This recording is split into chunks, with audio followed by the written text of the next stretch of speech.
Hello everyone. তো আজকে হলো আমার বাবার বার্থডে 9th ডিসেম্বর। তো আজকে একটু ছোট্ট করে বাবার বার্থডেটা সেলিব্রেট করব।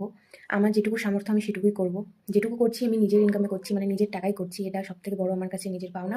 যে বাবার জন্য যে গিফটটাও দিচ্ছি সেটাও নিজের টাকায়। আর যেটুকু সেলিব্রেট করছি সেটাও নিজের টাকায়।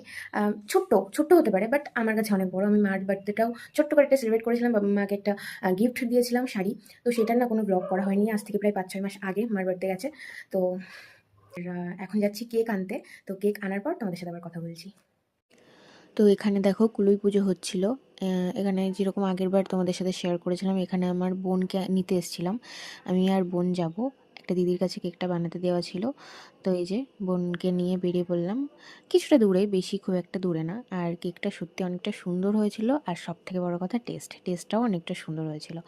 আর এই যে আমার তরফ থেকে একটা গিফট, ছোট্ট একটা সোয়েটার আর একটা জ্যাকেট অর্ডার দেওয়া আছে, মানে আনতে বলা হয়েছে, সেটাও আনবে। তো এই যে বাবা রেডিও হয়ে গেছে। আর এবার এবার হলো কেক কাটিং। ছোট্ট একটা সেলিব্রেট করলাম, তাও আমি অনেকটা খুশি হয়েছি। আমার বাবা মাও খুব খুশি হয়েছে, মানে বাবার মুখে দেখো কতটা হাসি। তো এটাই অনেক না, এটাই অনেক।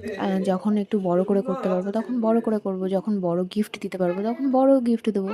এখন যেটুকু আমার সামর্থ্য হয়েছে আমি সেটুকুই করলাম। তো বাড়ির সবাইকেই কেক দিলাম। এটা হলো ঠাকুমার ঘর। এখানে ঠাকুমা, জেঠি, কাকি, আমার পিসি এসেছিল। তো রাতের খাবার ছিল কড়াইশুঁটির তরকারি আর লুচি। তো আজকের ভ্লগটা এতটাই, ভালো লাগলে অবশ্যই একটা লাইক করে দিও। Bye bye guys.